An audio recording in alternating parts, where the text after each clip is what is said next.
You're going to love the new retirement home. They have knitting classes. Penelope's smile was as fake as her eyelash extensions.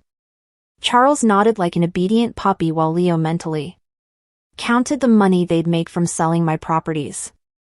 I just smiled and said yes, that it sounded like a wonderful idea. But inside something shattered for good. They had chosen the most elegant restaurant in the city for this charade. The tablecloth was white linen.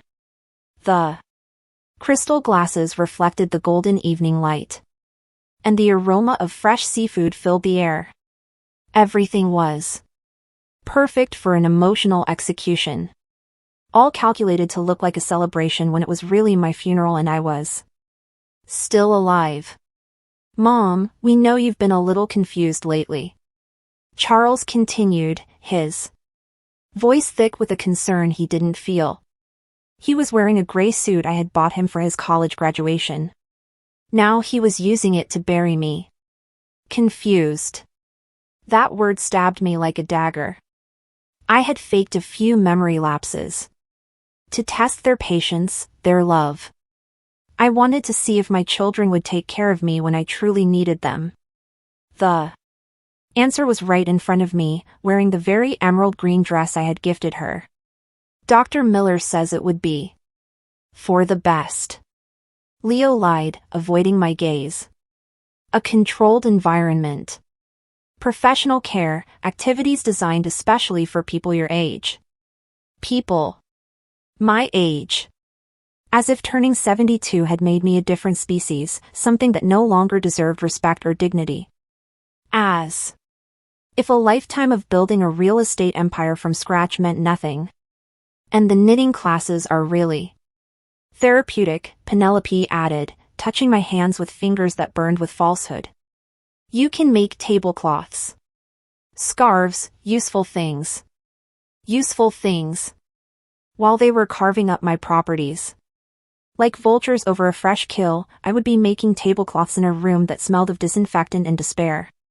When would the move be? I asked, keeping my voice as calm as a lake. Before a storm. Tomorrow, Charles answered far too quickly. We've already made all the arrangements. You just need to sign a few papers and what will happen to my properties? The silence that followed was so thick I could taste it. They looked at each other like children caught stealing from the cookie jar. Penelope cleared her throat and Leo fiddled with his napkin until it nearly tore. Don't you worry about that, Mom. Leo finally said, we'll take care of everything. It's too much responsibility for you right now.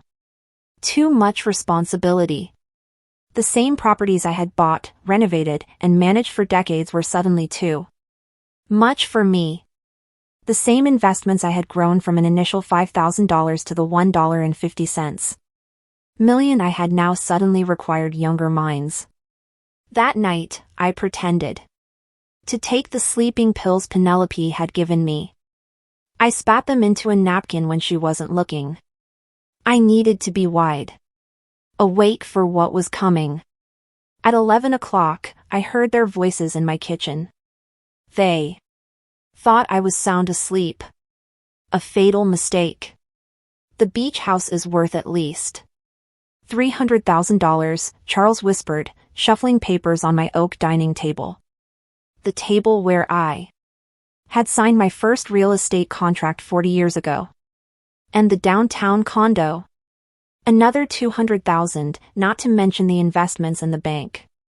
We have to act fast, Penelope murmured, pouring champagne into glasses I had given them for their anniversary before she realizes what's happening. Leo laughed. That cruel laugh he had developed after marrying her. Realizes. Are you kidding?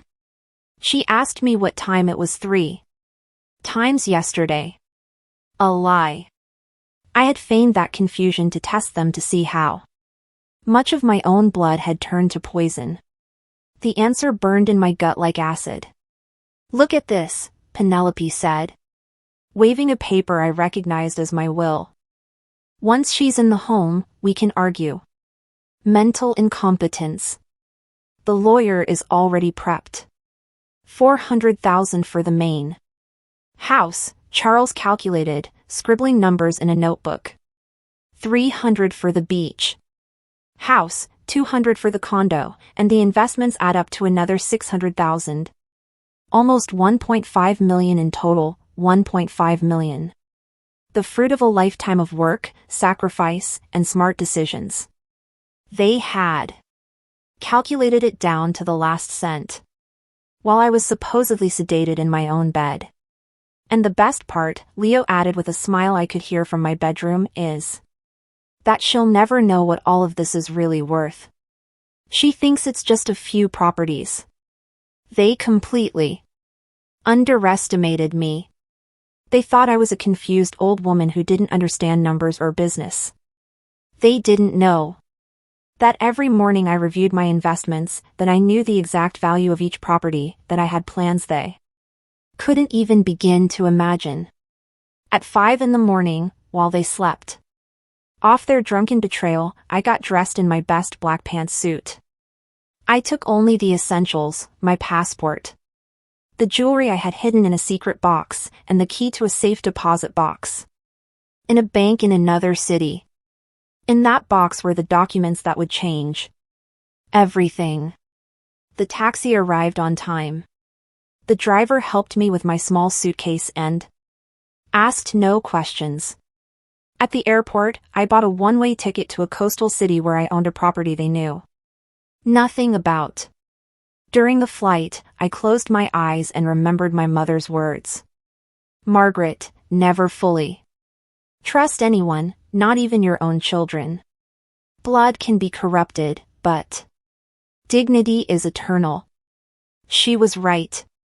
And I was about to show them that a 72-year-old woman could be more dangerous than any enemy they had ever imagined. The plane landed in a city I hadn't visited in 30 years. Seabrook Shores, Florida, a name my children had never heard me speak, because some stories are too precious to share with those who don't deserve them. The salt air hit my face like a slap of memories. This was where it had all begun. This was where I had bought my first property. With the life savings from my job as a secretary. $5,000 that seemed like a fortune back then. $5,000 that had grown into the empire my children wanted to steal from me. The taxi drove me through streets I recognized despite the passage of time. The palm trees were still there, taller now, their fronds whispering secrets to the wind. The old Florida-style homes maintained their quaint charm, though some had been renovated with that soulless, modern style. Is this the right address? Ma'am, the driver asked, stopping in front of a yellow house with green wooden shutters. Looks like no one's lived here for a while. I smiled for the first time in days. It's perfect. The house seemed to be sleeping, as if waiting for my return. It was small compared to the properties my children knew, but it had something none of the others possessed. A true history. It had been my secret refuge, my escape plan that I had kept quiet for decades. I took the keys from my purse. My hands trembled slightly, not from age, but from emotion. The door opened with a familiar creak, like a welcoming sigh. The inside smelled of old wood and sea salt. The furniture was covered with white sheets, creating ghostly figures in the dim light. I walked slowly, removing the covers one by one, revealing treasures I had left there like seeds, waiting for the right moment to sprout.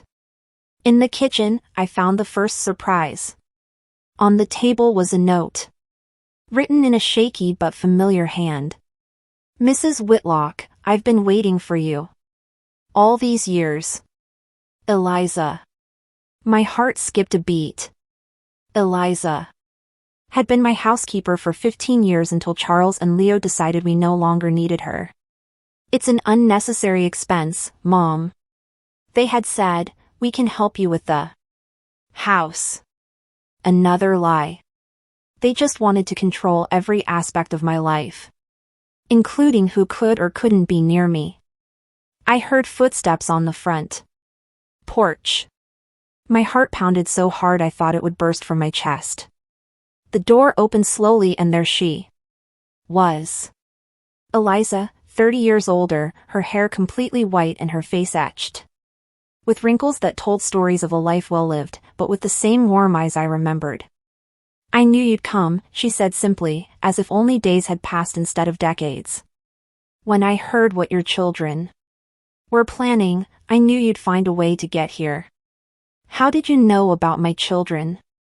Eliza smiled sadly. Penelope called me a month ago. She wanted information about your properties, about any bank accounts you might have hidden. I told her I didn't know anything. Of course, Penelope had been digging. It wasn't enough to steal what they knew about. They wanted to make sure there were no hidden treasures. The irony was delicious. They had called the one person who truly knew all my secrets, and she had protected me. But I did. No, Eliza continued, approaching me with slow but steady steps.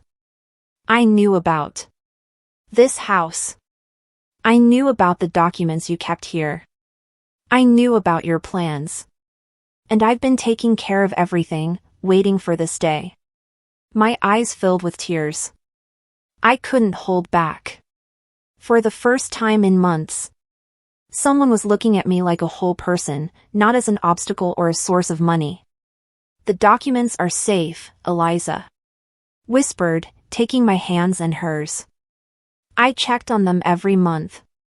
I made sure they didn't deteriorate. Your plan is still intact. My plan? I had started designing it 30 years ago when I realized my children saw my properties as their guaranteed inheritance, not as the result of my hard work. I had created a protective web so complex that not even the best lawyer could easily unravel it. Where are they? I asked, my voice barely a whisper. Eliza led me to a back room I didn't remember. It had been converted into a small office with metal filing cabinets and a small safe embedded in the wall. The combination is still the same, she said, pointing to the safe. Your husband's birthday. My dear Richard, he had passed away 10 years ago, but his wisdom continued to protect my future.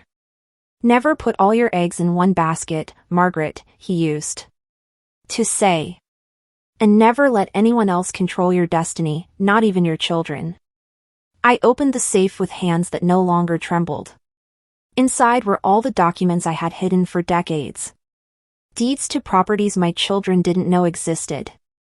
Investments in international banks. A completely different will from the one they had photographed. But the most important thing was a thick folder marked with the initials HC, Hope Center. Do you remember your dream? Eliza asked, watching me as I reviewed the papers. You wanted to create a place where older women could live with dignity, where they wouldn't be treated like burdens or nuisances. Of course, I remembered. It had been my secret obsession for years. A home for women my age who had been abandoned by their families, betrayed by their children, or simply forgotten by a society that discards anyone who no longer produces money. Everything is ready, Eliza continued. The permits, the blueprints, the funds set aside specifically for this project. It just needed you to come back to activate it. Tears streamed down my cheeks uncontrollably. For months, I had felt my life was falling apart, that I had lost all purpose. But here was the proof that I had always had a bigger plan, a mission that transcended my children's pettiness. Is there anything else? Eliza said, pulling a cell phone from her purse. Mr. Cromwell has been waiting for your call. Mr. Cromwell, my trusted lawyer. The only professional who knew the full extent of my plans. I had hired him in secret 5 years ago, paying him with funds from accounts my children would never discover. Is he still reliable? I asked, though I already knew the answer. More than ever, his own son tried to have him committed last year. He understands exactly what's happening. I took the phone with renewed determination. It was time to begin the next phase of my plan. The phase that would turn my apparent defeat into the sweetest victory of my life. I dialed the number I had memorized years ago. Mr. Cromwell answered on the second ring. Margaret. His voice sounded relieved and excited. I knew you'd call today. Are you ready to begin? More than ready, Mr. Cromwell. It's time to remind my children who I really am. Everything is set for tomorrow. Mr. Cromwell said over the phone, his voice filled with a satisfaction I could feel through the line. Your children have called a family meeting for 10 o'clock in the morning at your house.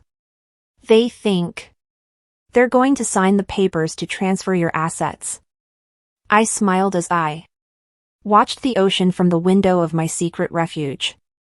The waves crashed against the rocks with a fury I understood perfectly. Who will be there? Charles, Leo, Penelope, and they've also invited Tobias, your older brother. Apparently, they want family witnesses to make everything look legal and transparent. Mr. Cromwell chuckled ironically. The lawyer they hired will also be there, eh? Mr. Evans, who has a reputation for being, let's say, ethically flexible. Tobias, my older brother, who had always envied my success in business. Ever since I inherited the family home 15 years ago, he had tried multiple times to convince me to sell it and split the money. Of course, he would be there like a vulture smelling a carcass. And our plan? Perfect.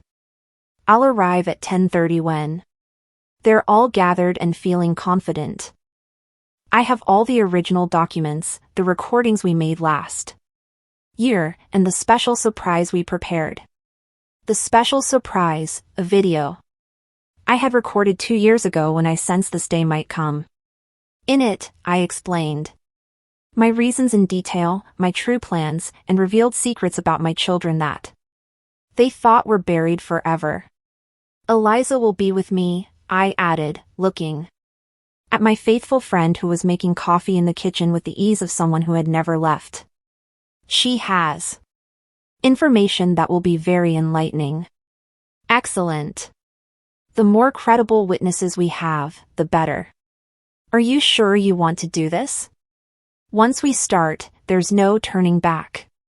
I thought of Penelope's fake smile, Charles's lies, Leo's greed. I thought of the years I had sacrificed to build a future for children who only saw my death as a business opportunity. I've never been more sure of anything in my life. That night, Eliza and I stayed up late reminiscing about old times and planning the future. She told me what her life had been like after my children fired her. I got a job with a family in the city, she recounted as we drank chamomile tea. But I never stopped thinking about you. Every month I'd come to check on this house to make sure everything was in order for when you returned. How did you know I would come back? Because I know you, Mrs. Whitlock, you're not one to give up. And because 5 years ago, when you started suspecting your children, you asked me to keep this a secret. You told me, if I ever disappear, look for me here first. She was right. I had started to sense the betrayal years ago when I noticed strange glances between my children, conversations that stopped when I entered a room, questions that were too specific about my finances. There's something else you should know, Eliza continued, her expression turning serious. 3 months ago, Penelope came to see me. She didn't just want information about your properties. She also asked about your mental health, about whether I had noticed any signs of dementia or confusion. My blood ran cold. What did you tell her? I told her you were the sharpest woman I knew.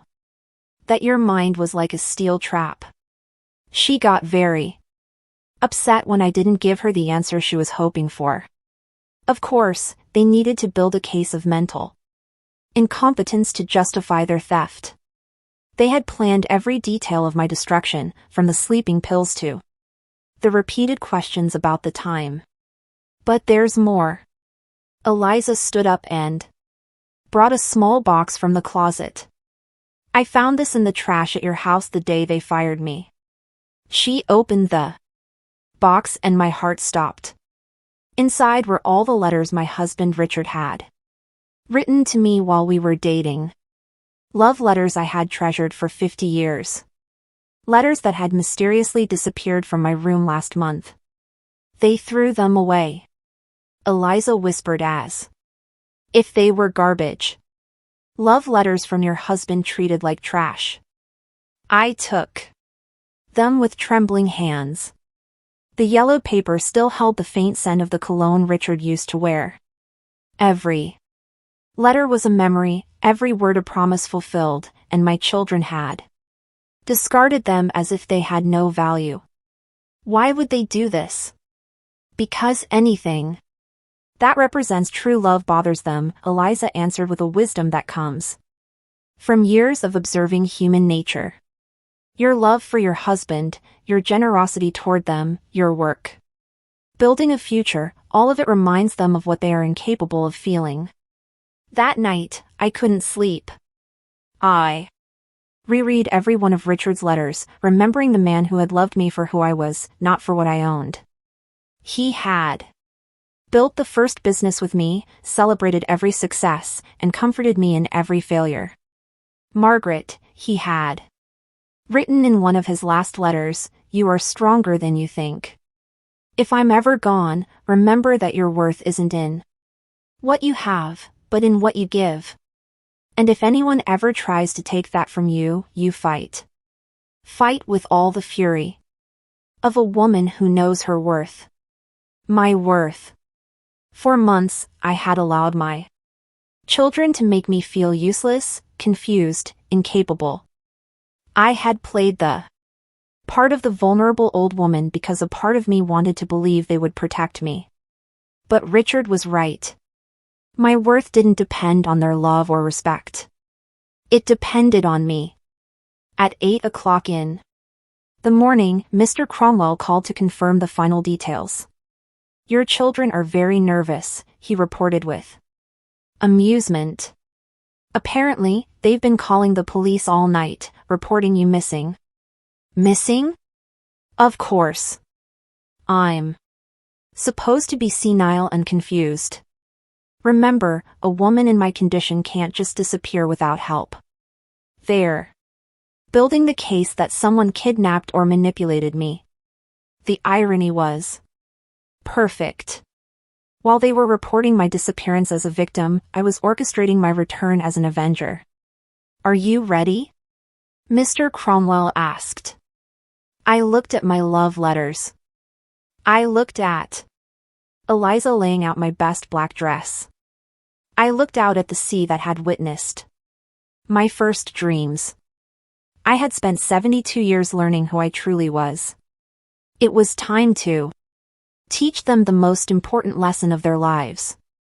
I'm ready to reclaim what's mine. The drive back felt like a triumphal procession. Eliza sat beside me, silent, but as steadfast as a guardian.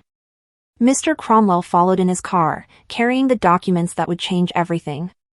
And I dressed like the CEO. I had always been prepared for the most important business meeting of my life. The meeting where I would teach my children the difference between a helpless old woman and a woman with 72 years of experience destroying those who underestimate her. The taxi stopped a block from my house. I could see several cars parked out front. Charles's gray BMW, Leo's white Mercedes, and an unfamiliar car I assumed belonged to the corrupt lawyer they had hired. Tobias's Red Truck was also there, confirming that my brother had come to join the feast. Are you sure you want to do this? Eliza asked for the third time, though her eyes shone with a determination that said otherwise. More sure than ever. Mr. Cromwell had arrived 10 minutes before us and was waiting in his car, reviewing the documents one last time. I walked up to his window and he rolled it down with a smile that promised justice. Everything's ready, he said, showing me a digital recorder. I have the confessions we recorded last year when you suspected this might happen. I also have the certified copies of all the real documents, not the forgeries they think exist.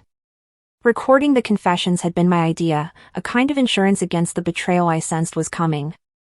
In those recordings, Charles and Leo openly admitted they were waiting for me to die to inherit, that they considered my properties theirs by right, and that they saw me as an annoying obstacle to their plans.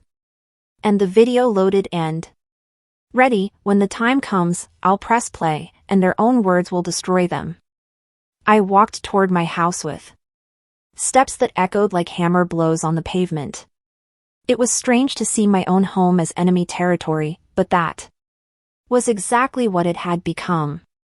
The invaders had taken my castle, believing the queen had fled forever.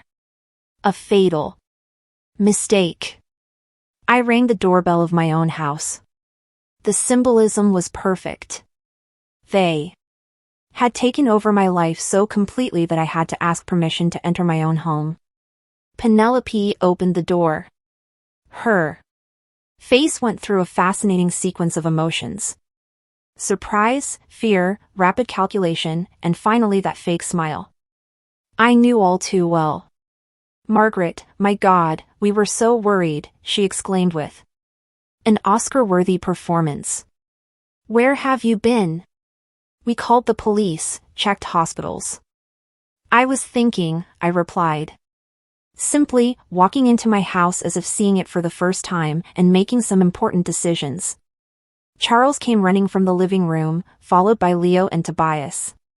Their faces showed a mixture of relief and panic that was delicious to watch. Mom, you had us worried sick, Charles said, trying to hug me. I stepped back gently but firmly. Worried about me or worried about your plans? I asked in a calm voice. The silence that followed was so thick I could feel it pressing against my skin. Leo cleared his throat nervously while Penelope exchanged quick glances with Charles. I don't know what you mean, Leo muttered, but his voice trembled in a way that gave him away completely. I think you know exactly what I mean.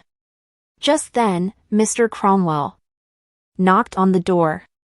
The lawyer they had hired stood up from the dining room table where they had spread out all the papers for the fraudulent transfer of my properties. Who is it? Asked Mr.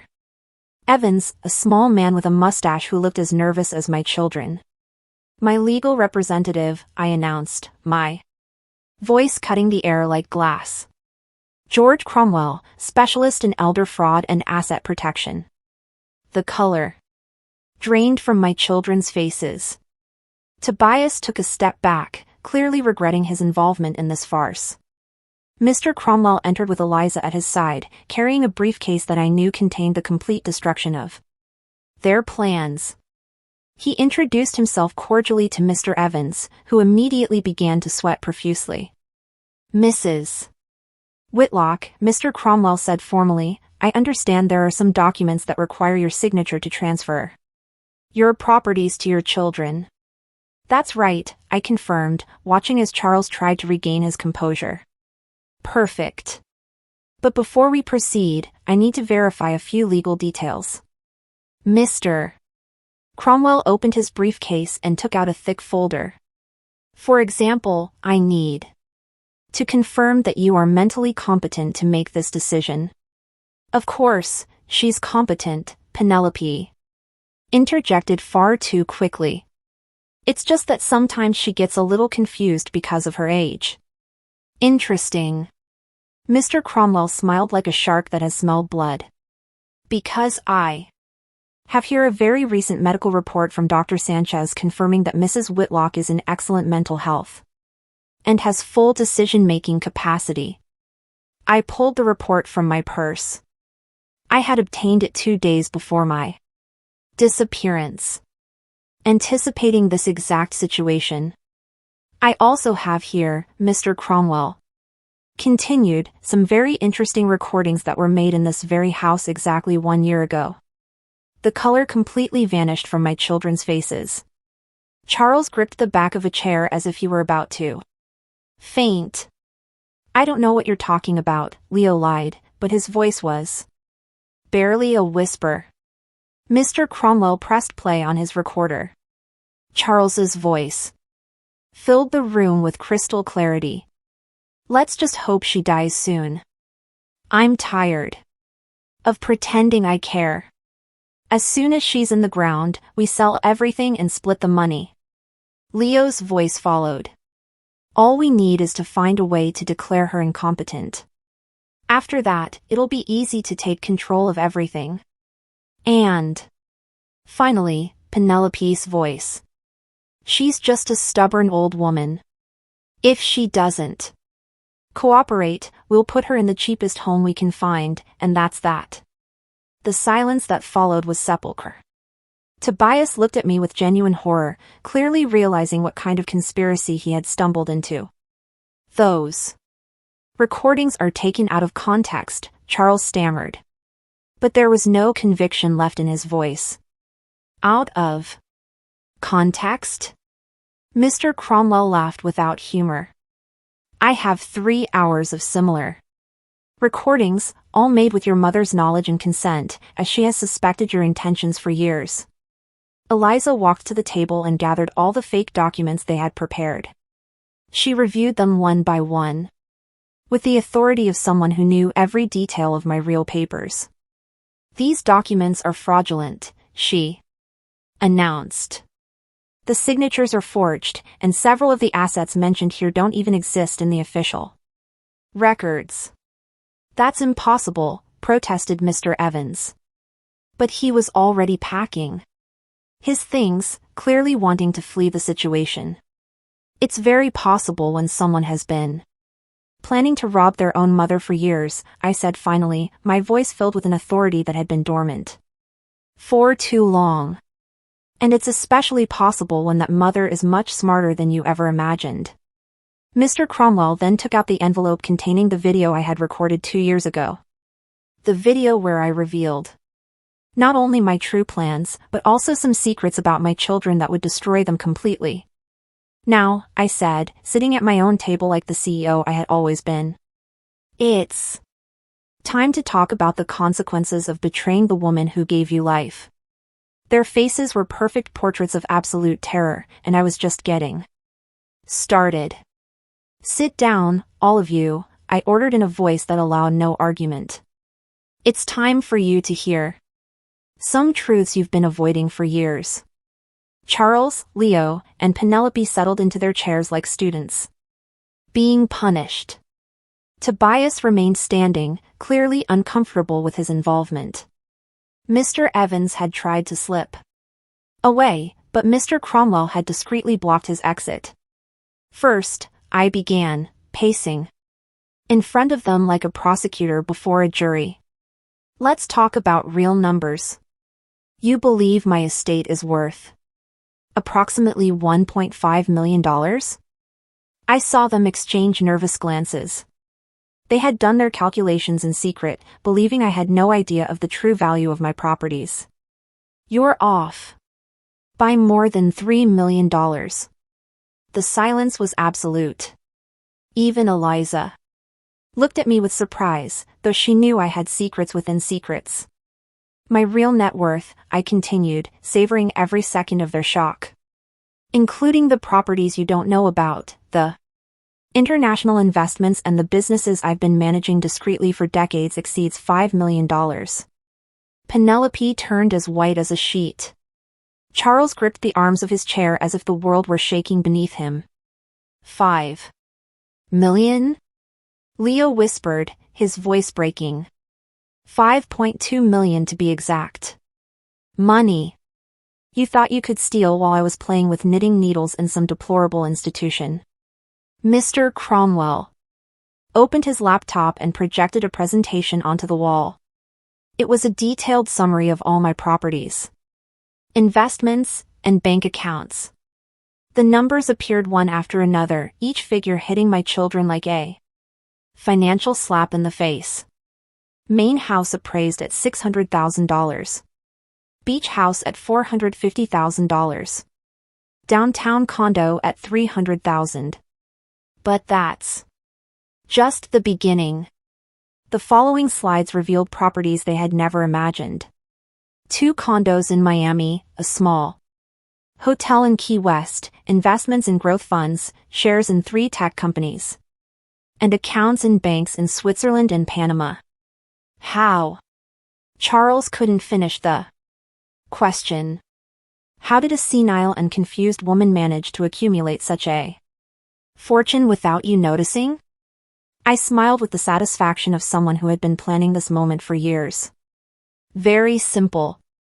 You completely underestimated your mother. Eliza came forward and placed an additional folder on the table. There are also the businesses Mrs. Whitlock has been running discreetly. A real estate consultancy, 2 investment firms, and the project that matters most to her. What project? Penelope asked, her voice strangled. This was my favorite part, the moment I revealed the dream I had been secretly building for a decade. The Hope Center, I announced, watching their confused faces. A residential and service complex for older women who have been abandoned by their families. Women whose children see them as burdens instead of human beings. Mr. Cromwell changed the slide and a spectacular architectural rendering appeared. A beautiful complex with gardens, a library, art workshops, medical clinics, and dignified apartments for 200 residents. The land is already purchased, I continued. The permits are approved. Construction begins next month. And you, my dear children, have just become the primary inspiration for this project. I don't understand, Leo murmured. Every time you treated me like a useless old woman, every time you talked about me as if I were a piece of old furniture. Every time you planned my future without consulting me, I added another service to the Hope Center. Thanks to you, it will be the best center of its kind in the entire country. Tobias finally spoke. Margaret, I didn't know about any of this. I thought this was just a normal family meeting. I know, Tobias. That's why you're not in legal trouble. But I pointed to my 3 black-haired children. They are going to face the full consequences of their actions. Mr. Cromwell took the floor. Attempting to defraud a senior citizen is a federal crime. Forging documents is another federal crime. Conspiring to have someone declared incompetent without medical grounds is yet another. We're talking about multiple charges that could result in several years in prison. You can't do this to us, Charles exploded, standing up abruptly. We're your family. We're your children. Exactly, I replied, my voice icy. You are my children, and that makes your betrayal infinitely more painful and more unforgivable. I walked up to Charles until I was standing right in front of him, forcing him to look me in the eyes. I gave you a college education that cost $80,000. I helped you with the down payment on your first house, $50,000. I lent you money for your business that you never paid back, $30,000. I gave you my unconditional love for 45 years, and this is how you repay me? I turned to Leo. I paid the medical bills when your son had leukemia, $100,000. I helped you through your divorce. $40,000 in legal fees. I let you live in my house for 2 years when you lost your job. I gave you my emotional support when no one else believed in you, and this is how you repay me. Finally, I faced Penelope. I welcomed you as a daughter when you married Leo. I defended you when the rest of the family criticized you. I included you in my will when you weren't even my blood. I treated you with more love and respect than your own parents gave you. And this is how you repay me? Tears streamed down my cheeks, but they weren't tears of sadness. They were tears of liberation. From a woman finally allowing herself to feel all the rage she had been holding back. For months, I let you make me feel useless. I faked confusion when you wanted me to be confused. I acted like the vulnerable old woman you needed me to be to justify your plans, but it was all an act. It was all a test. A test you failed spectacularly, Mr. Cromwell added. Eliza placed the final document on the table. My real will, the one that truly mattered. This is my true will, I announced. It was drafted 3 years ago and updated 6 months ago when your plans became more obvious. Charles tried to get closer to read it, but Mr. Cromwell blocked him. In this will, I continued, Charles inherits $5,000. Leo inherits $5,000. Penelope inherits nothing because legally she is not my family, and she has proven that emotionally she isn't either. 5,000? Leo shouted. That's impossible. We're your only children. The rest of my estate, I went on relentlessly. $4,990,000 will be divided between the Hope Center, 3 charities that protect senior citizens, and Eliza, who has shown more loyalty in 30 years of friendship than you have in a lifetime of being my children. Penelope started to cry, but her tears no longer moved me. Charles slammed his fist on the table in frustration. Leo sank into his chair as if he had aged 10 years in 10 minutes. But there is a way, I said finally, watching them cling to this last shred of hope. What way? Charles asked desperately. We work to deserve it. The Hope Center needs administrators. It needs committed staff. It needs people who understand the value of human dignity. If you can prove over the next 5 years that you truly care about something more than money, if you can prove that you understand the damage you caused me and are willing to repair it, then we can talk about an inheritance. 5 years, Leo muttered. 5 years working without pay at the Hope Center. 5 years. Proving you can value older people as human beings, not as obstacles. 5 years. Proving you deserve to be called my children. The silence stretched for several minutes. I could see their minds working, calculating, evaluating options that no longer existed. And if we refuse? Penelope asked defiantly. Mr. Cromwell smiled. Then you face the criminal charges for fraud and attempted defraudation, and you lose any possibility of an inheritance forever. It was a perfect ultimatum. Justice with the possibility of redemption. Punishment with the opportunity for growth, exactly what a mother should give, consequences with love, boundaries. With hope. The choice is yours, I concluded. You can leave right now and never see me again, or you can stay and begin the long road to regaining my respect and your own dignity. You're next. Words will determine whether I still have children or just strangers who share my blood. The silence stretched like an invisible web between us. I could see the gears turning in their minds, calculating losses and gains. Pride versus economic survival. It was fascinating to watch my own children reduce our decades-long relationship to a simple mathematical equation. Charles was the first to speak, his voice with contained emotion. Mom, we never really wanted to hurt you. We just thought that it was better for me to be locked away knitting while you spent my money, I interrupted. That a 72-year-old woman had no right to decide her own life. It wasn't like that. Leo protested weakly.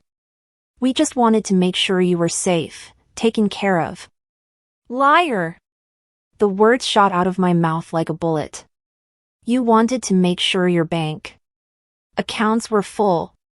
The only security you were concerned with was financial.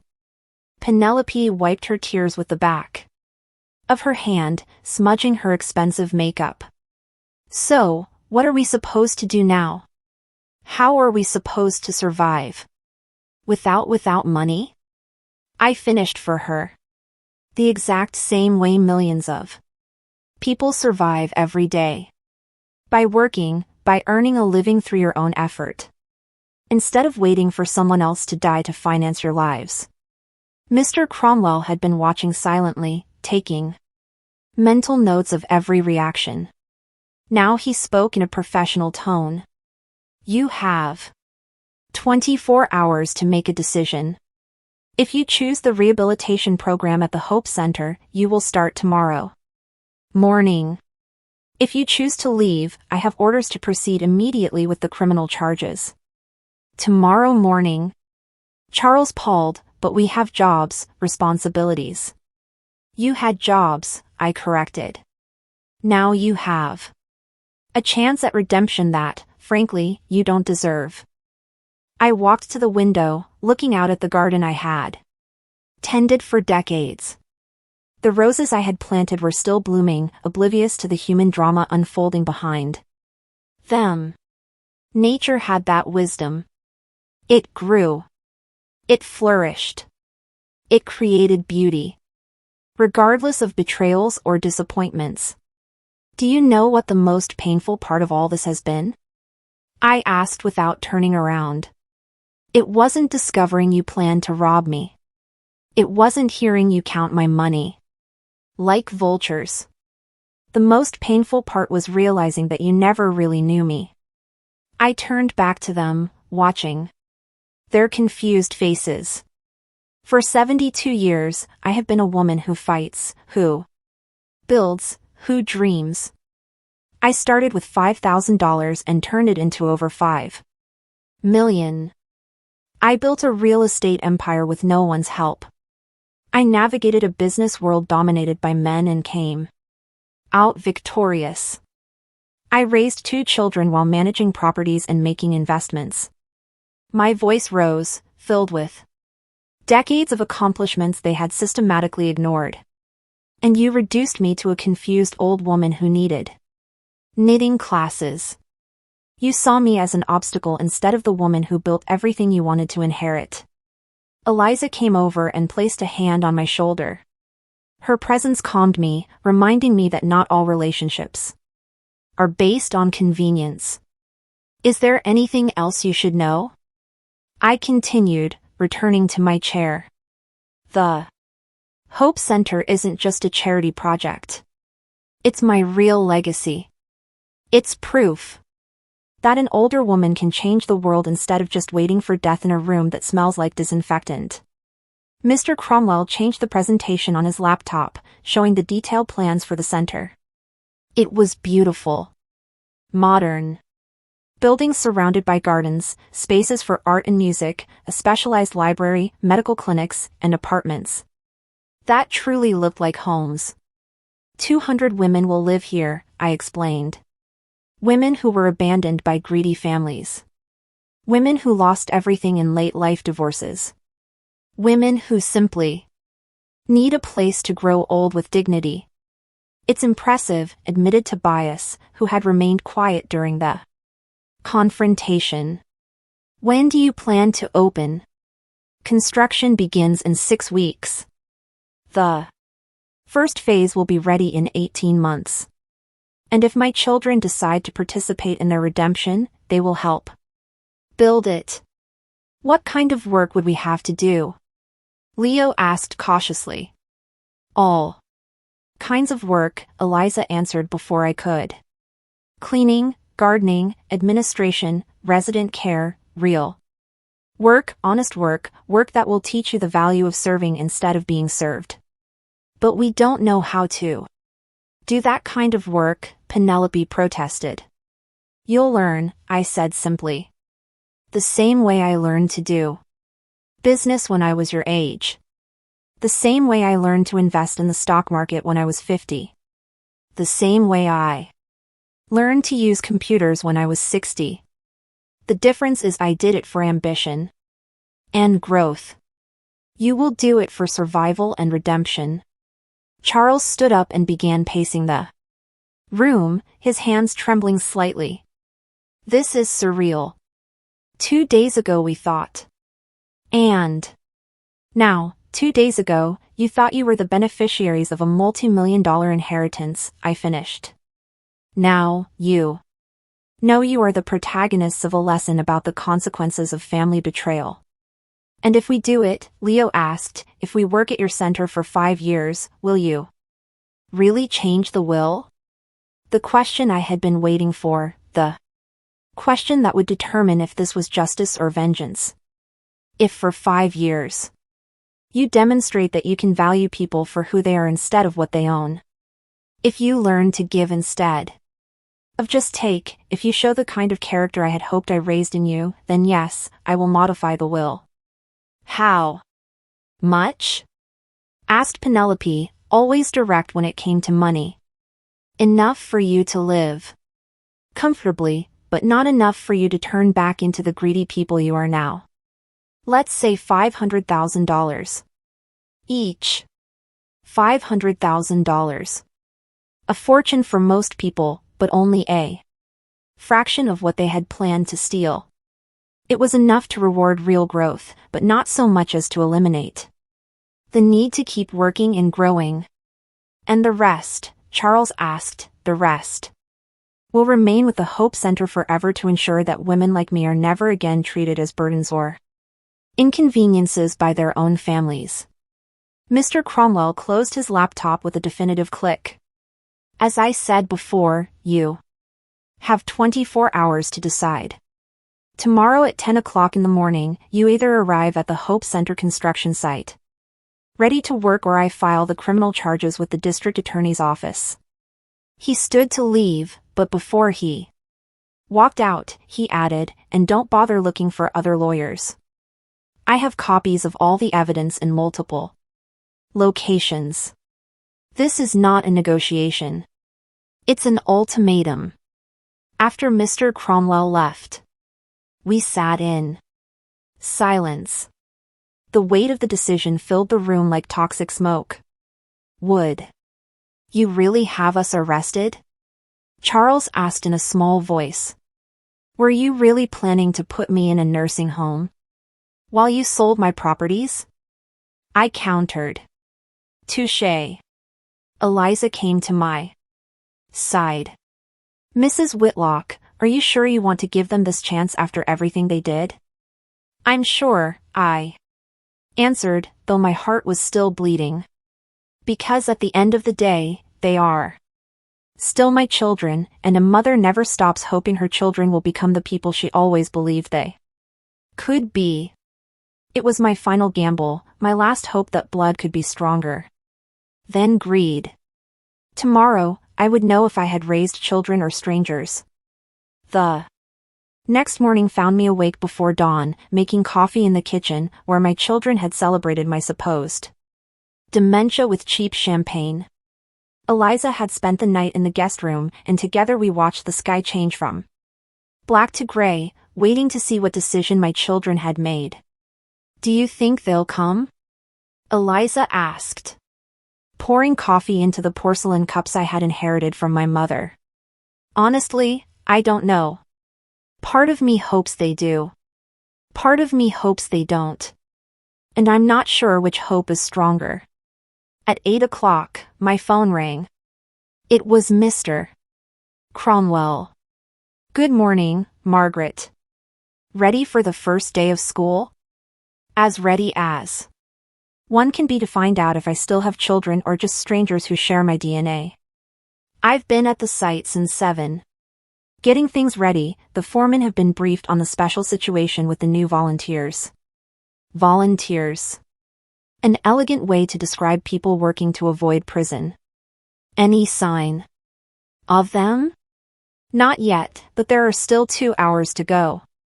Eliza and I arrived at the Hope Center construction site at 9:30. It was my first time seeing the land since the prep work had begun, and a wave of emotion washed over me. There it was, my dream taking physical form. Tractors moved earth where therapeutic gardens would soon grow. Workers marked the foundations where the buildings would rise, housing women who had been discarded by their own families. It's beautiful, Eliza murmured, taking my arm as we walked the grounds. It's hope, I corrected. It's proof that it's never too late to start something new, to change the world, to show that older women are not refusing to be thrown away. Mr. Cromwell approached with a clipboard and a yellow hard hat. Everything's ready. If they show up, they'll start with basic tasks. Clearing the area, organizing materials, helping the workers with manual labor. And if they don't, I have an 11 o'clock appointment with the DA. 9:55. 9:57, 9:59. At exactly 10 o'clock, a taxi pulled up to the site entrance. My heart beat so fast I thought it would leap out of my chest. Charles got out first, wearing old jeans and a t-shirt I hadn't seen in years. Leo followed in work clothes he had clearly bought the night before. Finally, Penelope emerged from the taxi. In athletic wear, her hair pulled back in a simple ponytail.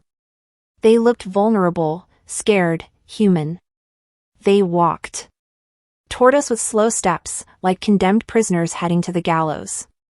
When they were close enough, I could see that none of them had slept well. Their eyes were red, their faces gaunt from a night of impossible decisions. We're here, Charles said simply. I see that, I replied, keeping my voice neutral, though my heart was performing emotional acrobatics.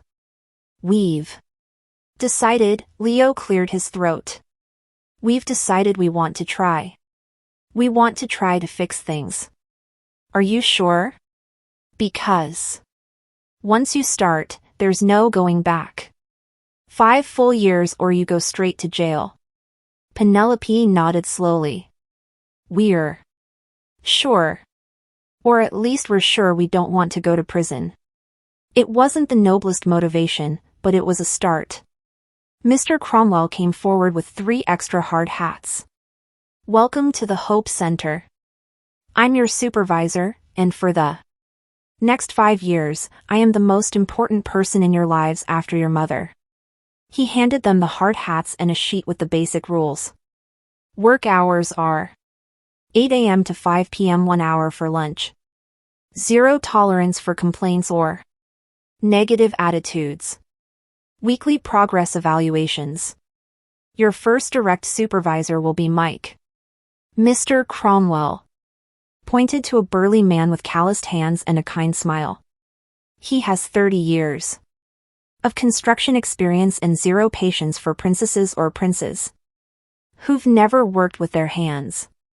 Mike came over and sized them up with the expert gaze of someone who can spot a slacker from 100 yards away. Any of you ever done physical labor before? He asked. Total silence. Perfect, Mike grinned. We'll start with something simple. See that pile of rubble? He pointed to a mountain of broken concrete and rusted metal. It needs to be moved. From here to over there. He pointed to a spot about 200 yards away. By hand? Penelope asked in horror. By hand, Mike confirmed. Stone by stone, piece by piece. It's honest work for people who need to remember the value of effort. I watched them as they approached the pile of rubble as if it were an impossible mountain to climb. Charles lifted the first piece of concrete and immediately winced in pain. Leo tried to carry 2 much at once and nearly fell backward. Penelope looked at her perfectly manicured hands and sighed with the resignation of someone accepting an inevitable fate. For the next 4 hours, I watched them work. It wasn't pretty. Charles complained constantly about his back pain. Leo stopped every 10 minutes to catch his breath. Penelope broke 2 nails in the first hour and cried silently for another 10 minutes, but they worked. At lunchtime, they sat on the ground like the rest of the workers, eating basic sandwiches and drinking lukewarm water from a shared thermos.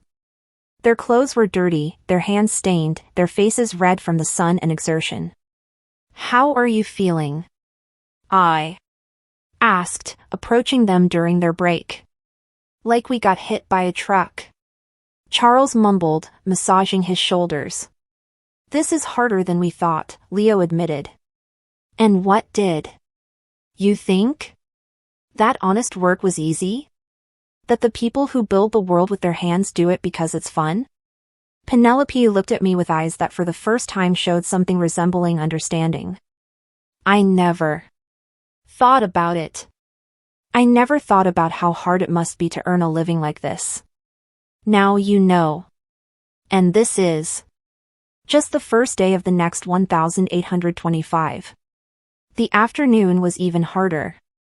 Their bodies weren't used to the physical labor, and every movement became more difficult. But something interesting started to happen around 3 o'clock. They began to help each other. Charles carried some heavy stones that Penelope couldn't move. Leo brought water to Charles when he saw he was getting dehydrated. Penelope found extra gloves for Leo when she noticed his hands were getting raw. Small acts of consideration they hadn't shown each other in years. At 5 o'clock sharp, Mike blew a whistle. "First day is done. Tomorrow we start at 8 sharp. Be late and we start over from scratch." My children walked toward the taxi they had called moving like arthritic old people. Before getting in, Charles turned to me. "Mom, thank you for giving us this chance. I know we don't deserve it." "You don't deserve it yet," I corrected. "But maybe in 1824 more days, you will."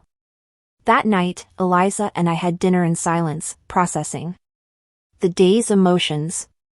It had been strange to see my children reduced to exhausted manual laborers, but it had also been hopeful. "Do you think they'll make it?" Eliza asked as we washed the dishes. "I don't know, but for the first time in months, I'm curious to see what kind of people they'll become if they actually complete these 5 years. I looked out the window at the stars beginning to appear in the dark sky.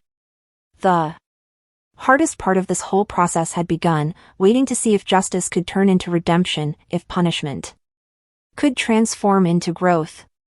5 years to find out if I still had children or if I had finally found the strength to create something more valuable. A family built on mutual respect instead of convenience.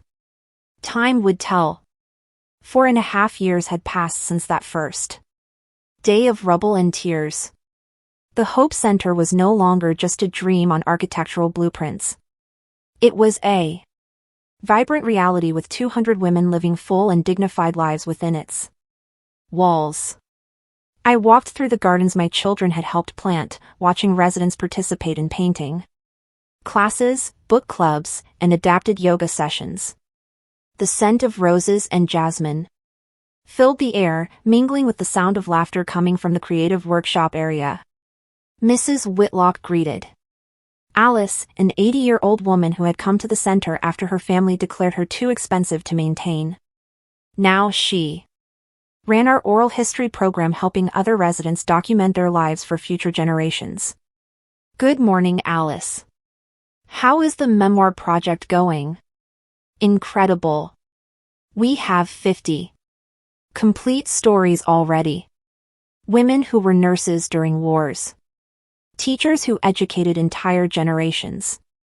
Mothers who raised 10 children while working in factories.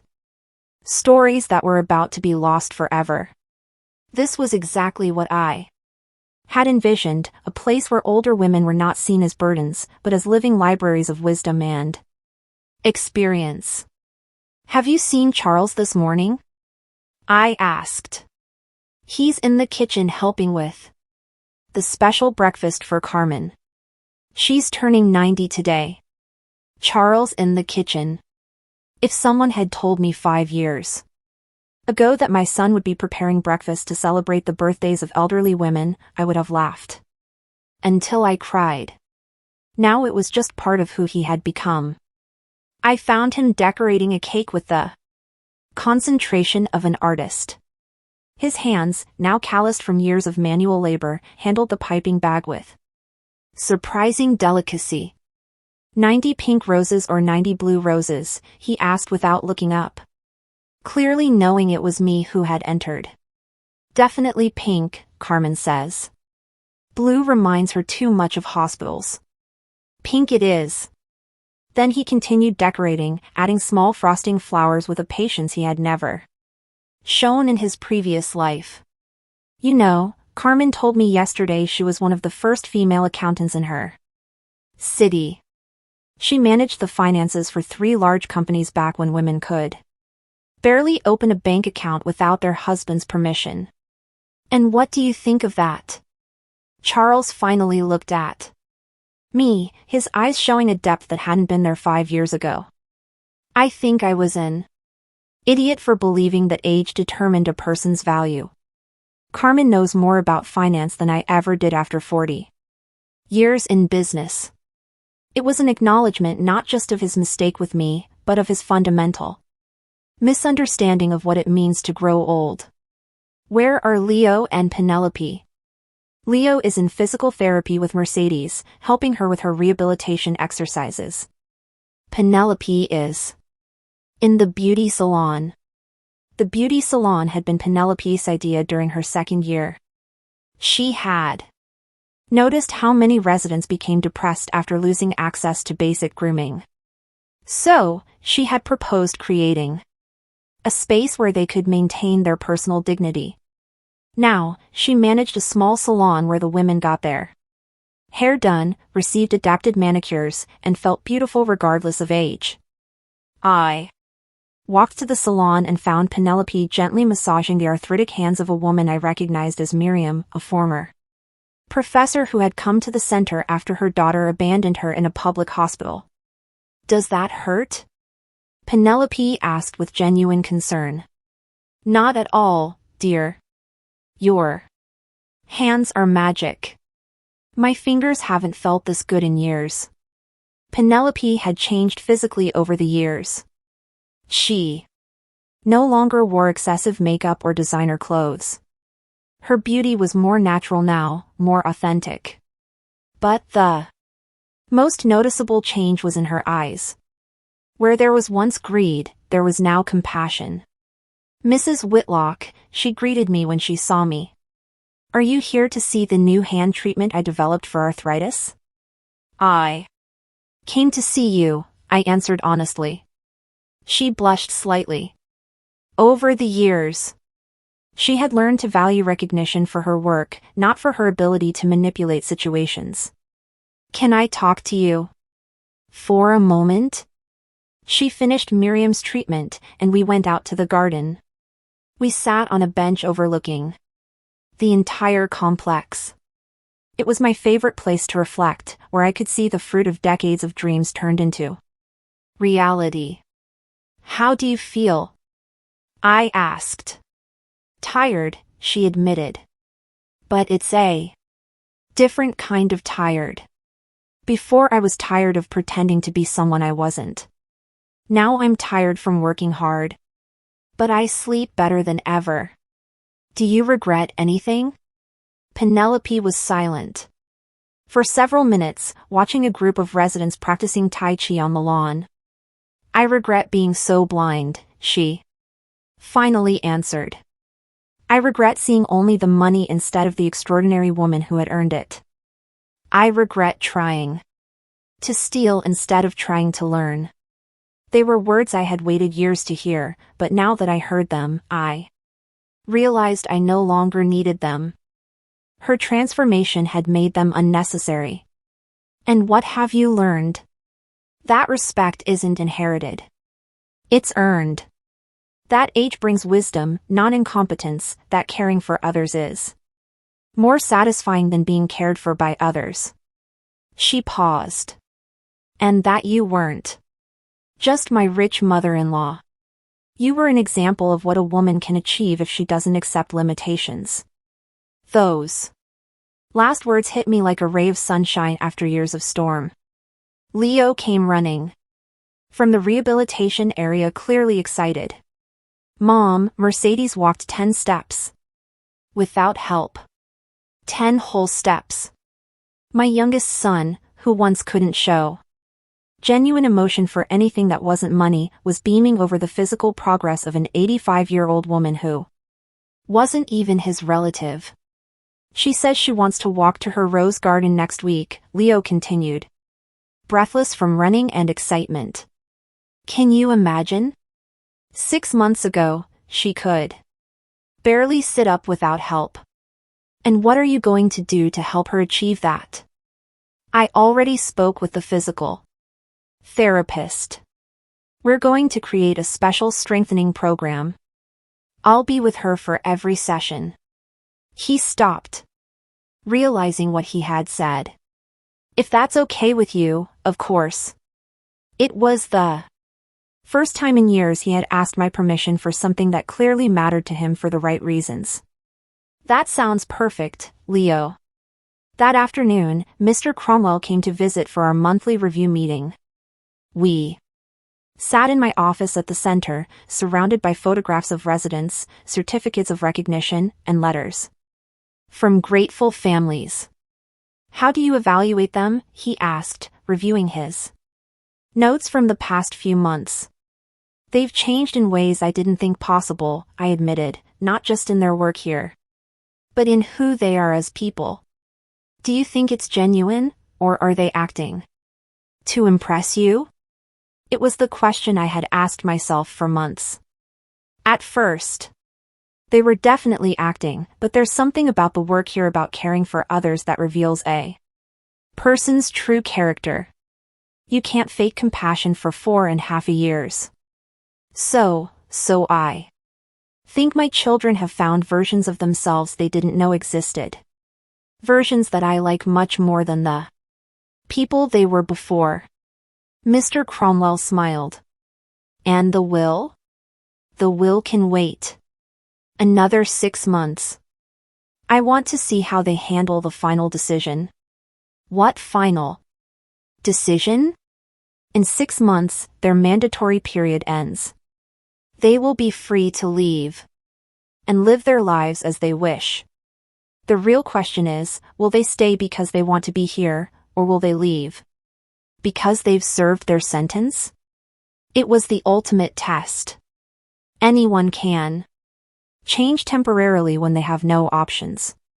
True character is revealed when the options return. And if they leave, then I'll know I did the right thing by changing my will. And if they stay, then I'll know I've finally gotten my children back. That night, I had dinner with Eliza in the son's communal dining room, surrounded by the sound of cheerful conversations and laughter from women who had found a new family in their golden years. Are you nervous about the next 6 months? Eliza asked. Curious? I corrected.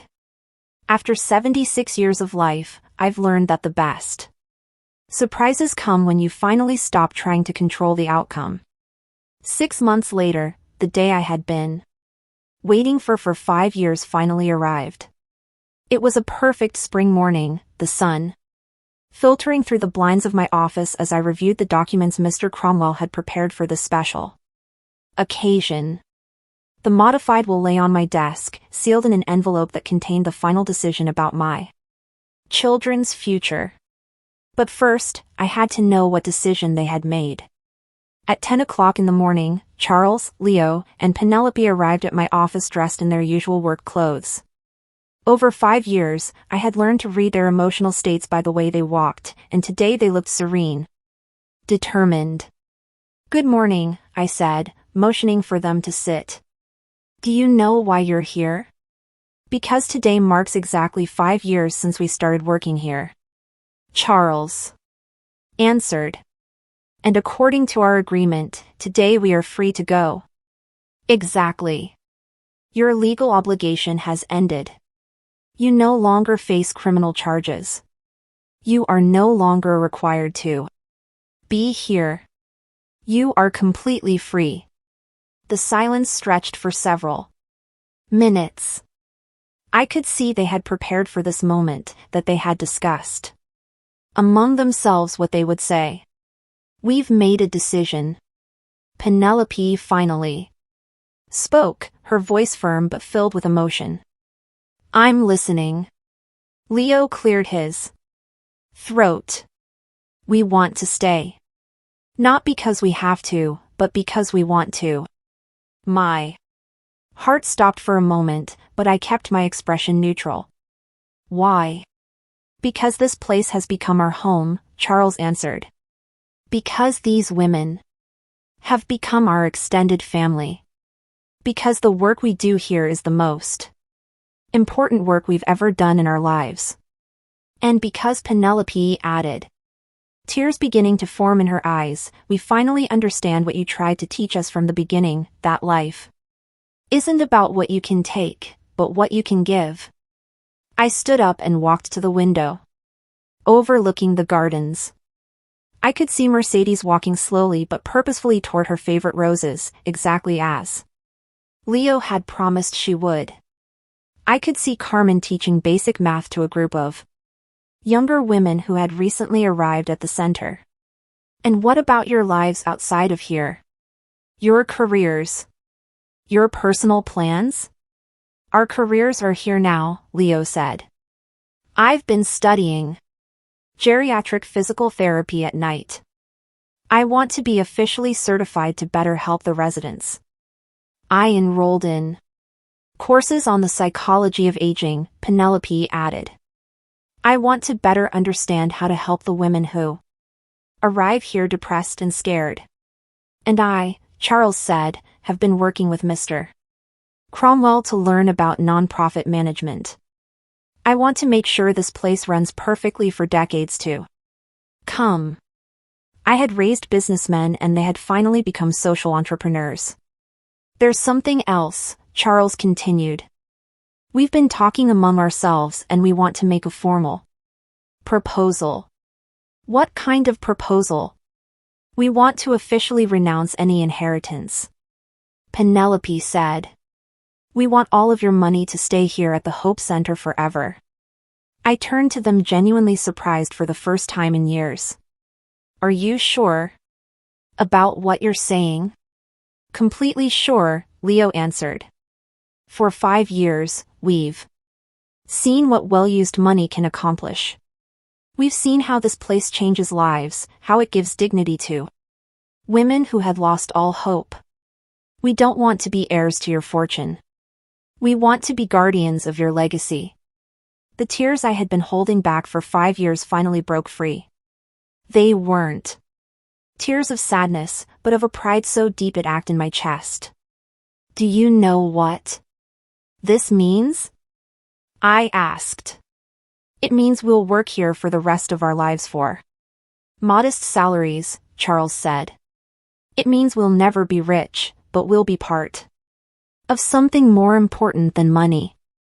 It means, Penelope added, that we will finally be worthy of being called your children. I walked to my desk and picked up the envelope containing the modified will. With deliberate movements, I tore it into pieces in front of them. What are you doing? Leo asked, confused. That will give you $500,000 each if you completed the 5 years. But you have just proven that you no longer need my money to be the people I always hoped you would be. I took another document from my drawer, the will I had drafted the week before after months of observing their genuine transformation. This is my real will, I announced. In it, Charles is named executive director of the Hope Center with a respectable, but not extravagant salary. Leo is named Director of Rehabilitation Programs. Penelope is named Director of Emotional Wellness and Creative Programs. Their eyes widened in surprise. The rest of my estate, I continued, $4.80 million is designated to create a network of similar centers across the country. The three of you will lead that expansion, ensuring that no older woman in this country has to suffer what I was about to suffer. A network, Charles whispered. 10 centers. In the next 15 years. Each one run by people who understand that caring for our elders isn't charity, it's justice. The three of them stood up at the same time and hugged me with an intensity one hadn't felt since they were children.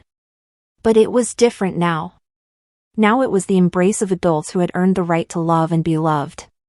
Why? Penelope asked through her tears. After everything we did to you, why are you giving us this opportunity? Because you are no longer the people who betrayed me, I answered simply.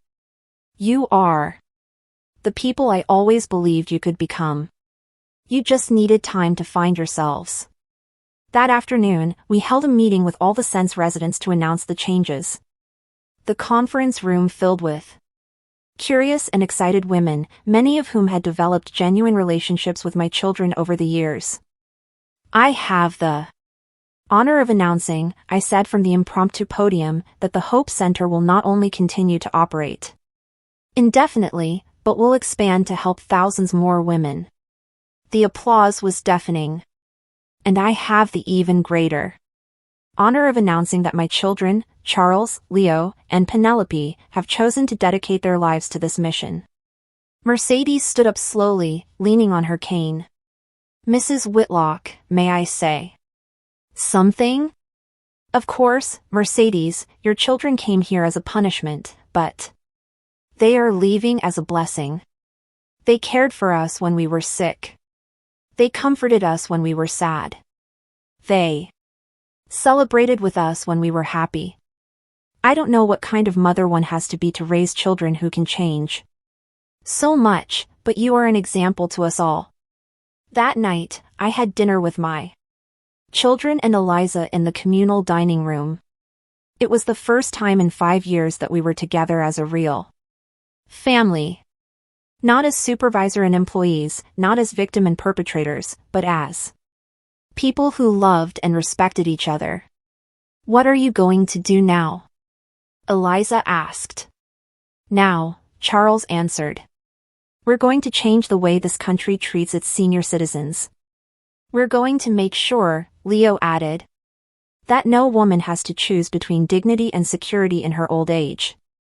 And we're going to prove, Penelope concluded, that a family can be rebuilt on a foundation of respect instead of convenience. After dinner, I went out to the main garden alone. It was my nightly ritual to walk among the flowers we had planted and reflect on the day. But tonight was different. Tonight, I could finally rest. At 76, I had achieved something few mothers ever do. Not just raising successful children, but transforming lost children into extraordinary human beings. The legacy I would leave would not be measured in dollars or properties. It would be measured in changed lives, in restored dignity, in love that had been turned into action. I looked up at the stars shining over the Hope Center and remembered the words Richard had written to me in one of his last letters. The real legacy is not a monument. It's a map. He was right. I had created a map for other families to find their way back to love. A map that my children would now carry to thousands more women. Vengeance had become redemption. Justice had become grace. And I, a woman who had been on the verge of being buried alive by her own family, had found a way to resurrect not only my own life, but the lives of everyone around me. It was finally the kind of legacy worth